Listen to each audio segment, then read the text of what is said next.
Sector 10 ए RW प्रधान बनने में चुनावों में धांधली का आरोप पूर्व प्रत्याशी रेणु गोयल ने लगाया है। रेणु गोयल ने कहा कि महिला प्रत्याशी होने के कारण से उन्होंने इस चुनावों में अपनी ताल ठोकी थी, लेकिन पुरुष वर्ग के प्रत्याशी ने किसी विशेष वर्ग के साथ मिलकर के उन्हें हरा दिया है और चुनावों में पूरी तरह से धांधली बरती गई है। वहीं इस विषय में जब हमने पूर्व प्रधान कमांडर उदयवीर यादव से बात की तो उन्होंने किसी भी तरह की धांधली के आरोपों को सिरे से नकार दिया और कहा कि चुनावों में पूरी तरह से पारदर्शिता बरती गई है, जिसके लिए उन्होंने पूरी तरह से बायलॉज को फॉलो किया है। इस विषय में क्या होगा आगे, ये तो भविष्य में ही बता पाएंगे। और प्रत्याशी रेणु गोयल ने इसके विषय में डीसी व सीएम विंडो पर भी अपनी कंप्लेंट जो है दे दी है। आगे आने वाले समय में पता लगेगा कि क्या इस चुनावों का हाल होने वाला है, लेकिन इतना तो है कि किसी न किसी तरह की कोई ना कोई गलती अवश्य हुई है। देखिए ये खबर हमारे साथ। जय हिंद, जय भारत। रेणु गोयल जी, जैसे कि आपने आरडब्ल्यूए सेक्टर 10 प्रेसिडेंट के इलेक्शन लड़े हैं और जिसमें आपकी हार भी हुई है काफ़ी भारी अंतर के साथ में, उसके बावजूद आप आज ये प्रेस कॉन्फ्रेंस किस बारे में कर रहे हैं, कृपया बताइए। जैसे कि 18 सितंबर को हमारे कम्युनिटी सेंटर में आरडब्ल्यू के इलेक्शन हुए, जिसमें मेरी हार हुई।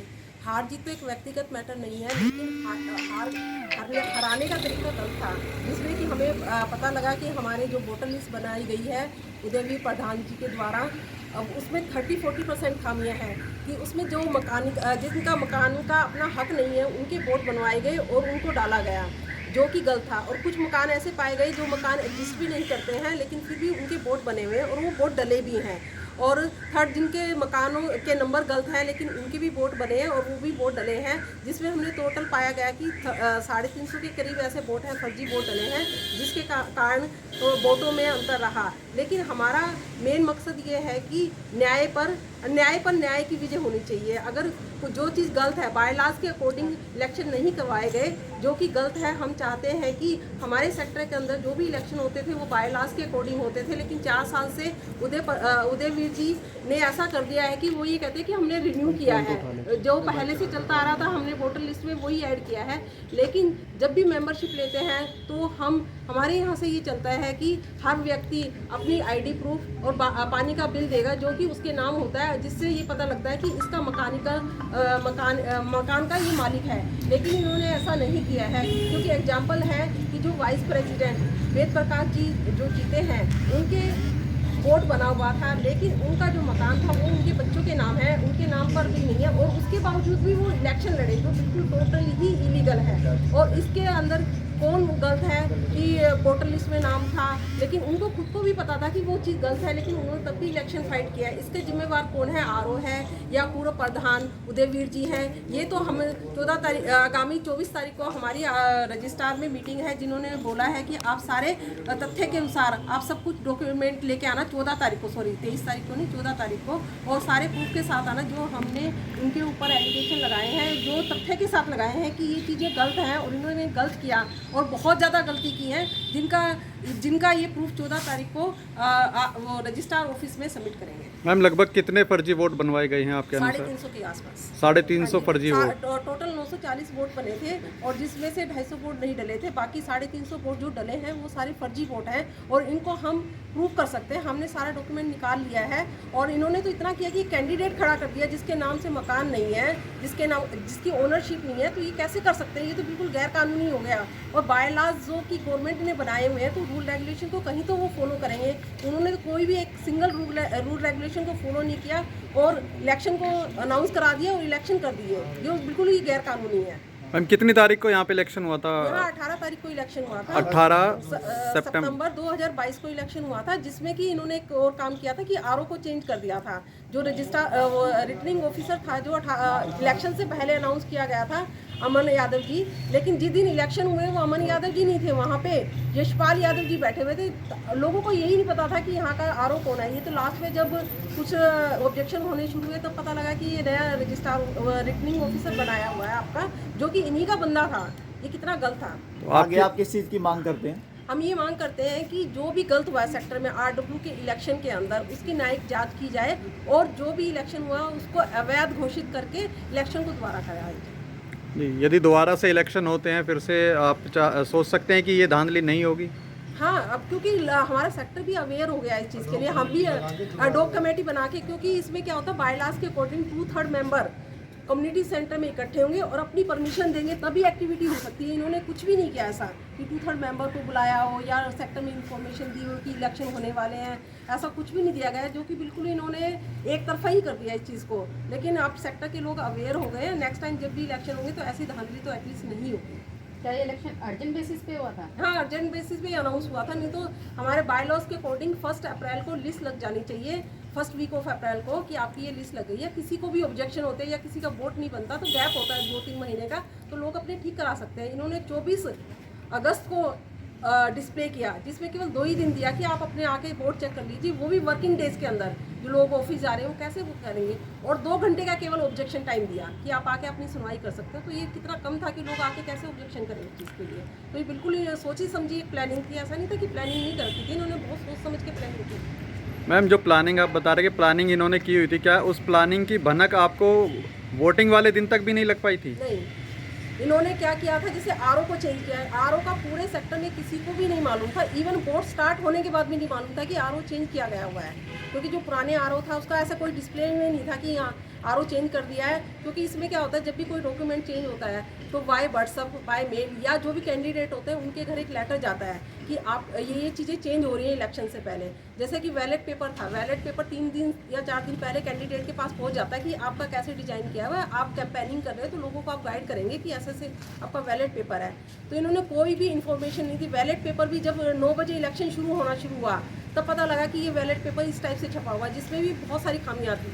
और उस बैलेट पेपर में क्या एक सीरियल नंबर डला हुआ था, सीरियल नंबर डला हुआ था, जिससे कि लोगों को ट्रेस आउट किया बाद में कि किसने किसको वो डाला वोट, जो इस बारे में आपने अभी तक किस किस जगह पे कंप्लेंट की हुई है? हमने सीएम विंडो पे डाला सबसे पहले, और हमने डीसी ऑफिस में दिया, रजिस्ट्रार ऑफिस में दिया, हमने चंडीगढ़ जितने भी मेल थे कम्युनिकेशन हो सकता था हमने सारी जगह उसको कम्युनिकेट किया। इसका आरोप किसी विशेष व्यक्ति पर जाता है या पूरे सिस्टम पर जाता है? नहीं, पहले तो देखो, जब सिस्टम तभी काम करता है जब व्यक्ति के ऊपर जाता है। जो पूर्व प्रधान मिस्टर उदयवीर यादव जी हैं, ये सारा उनके हाथ में होता है कि आप वोटर लिस्ट बना रहे हैं, उनके पास पूरी टीम होती है, वोटर लिस्ट बना रहे हैं, घर घर जाके आपको कम्युनिकेट करना होता है मेंबर बनाने के लिए, और वोटर लिस्ट जो फाइनल होती है उनकी ही साइन अथॉरिटी होती है और वही देते हैं। उनका दायित्व बनता था कि अप्रैल में वो डिस्प्ले करते और व्हाट्सएप के माध्यम से या किसी भी कम्युनिकेशन से ईच मेंबर को इन्फॉर्म करते कि आपके वोट बन गए, और जिनके वोट रहते हैं आप आके प्लीज़ कम्युनिटी सेंटर में या जैसे भी बना सकते हैं उनको बनवाइए।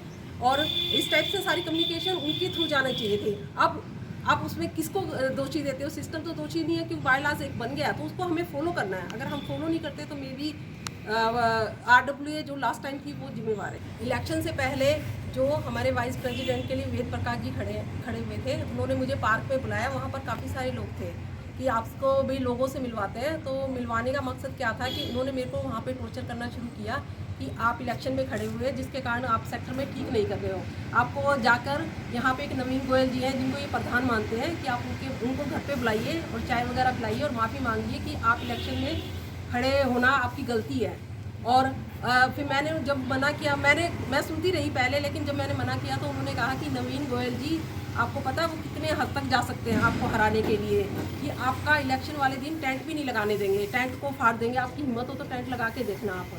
मैंने कुछ नहीं बोला, मैं सुन रही थी वहाँ बैठ के कि ये मेरे लिए क्या बोल सकते हैं, लेकिन उनका जो बोलने का तरीका था इतना गलत था वो तरीका कि उनको बोलना नहीं चाहिए था कि आप क्या टेंट फाड़ देंगे, या वो नवीन गोयल जी इस हद तक जा सकते हैं कि आपके साथ कुछ भी कर सकते हैं आपको हराने के लिए। इतना उनकी एक एलिगेशन लगाना इतना गलत होता है। और उसके बावजूद भी उदयवीर कमांडर जी का किसी को फ़ोन आता है कि आप रेनू की पैरवी करना बंद कीजिए। आप रेनू की पैरवी किस लिए करते हैं? हमें उसको ख़त्म करना है सेक्टर से। अब ख़त्म का मीनिंग क्या हो सकता है कि इलेक्शन से बाहर करना है, जान से मारना है, कितनी कोई काफ़ी सारी मीनिंग निकल सकते हैं। Yes. और उसके खिलाफ इतना बावजूद खुद बोलने के बाद भी उस बंदे की शिकायत वहाँ पे कमिश्नर यहाँ पे सेक्टर पे थाने में करके आए हैं कि वो बंदा रेनू की वो ले रहा है, पैरवी कर रहा है।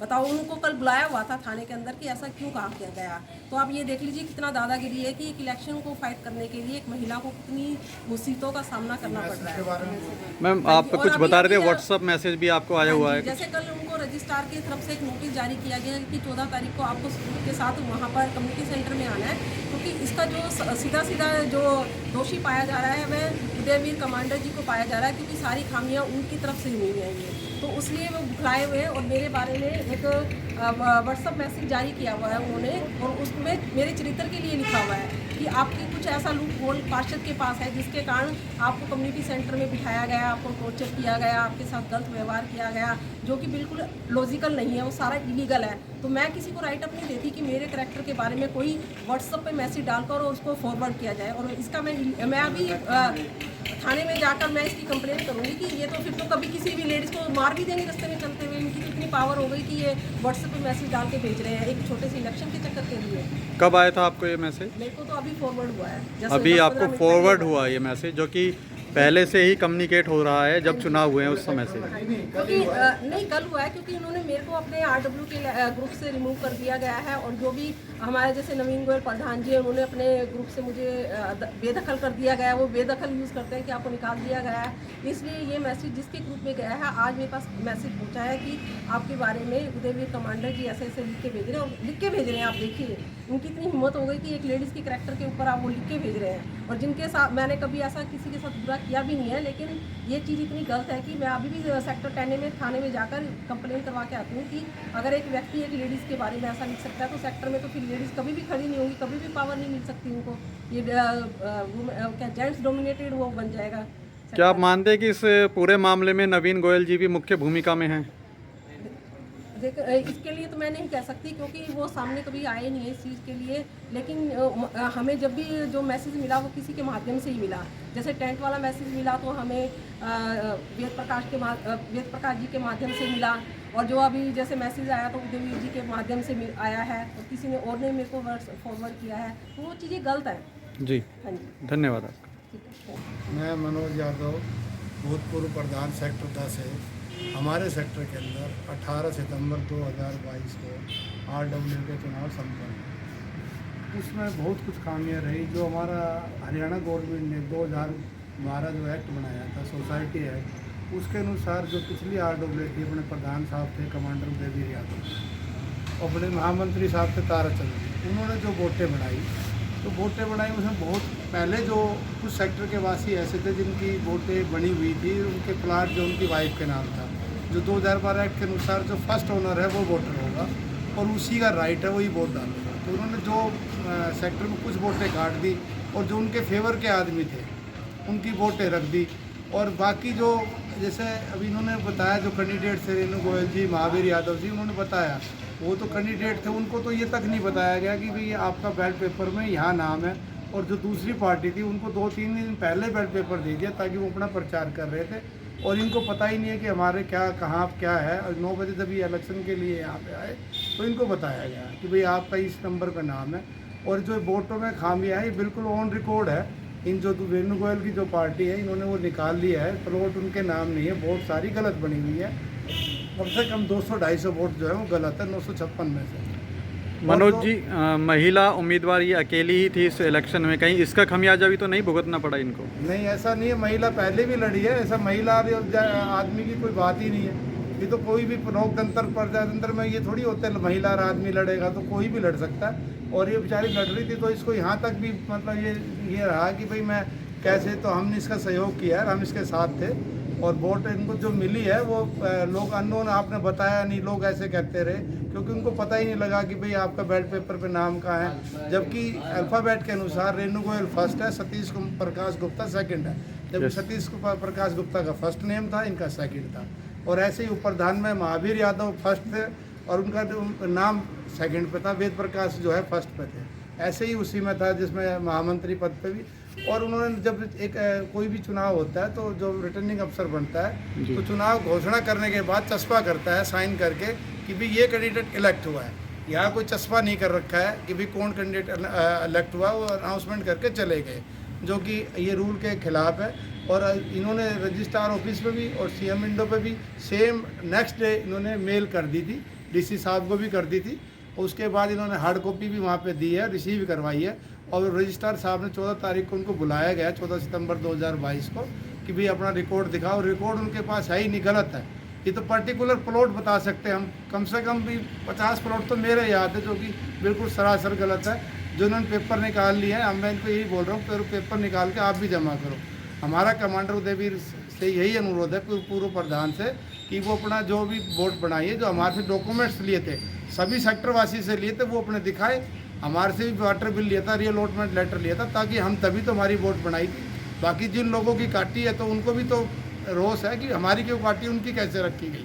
तो कृपया करके इसमें पूरा मतलब निष्पक्ष जांच होकर इनको न्याय मिले और दोबारा सेक्टर को भी न्याय मिले, दोबारा यहाँ पे इलेक्शन हो, ताकि एक मतलब ईमानदार जो कि RWA गठित की जाए।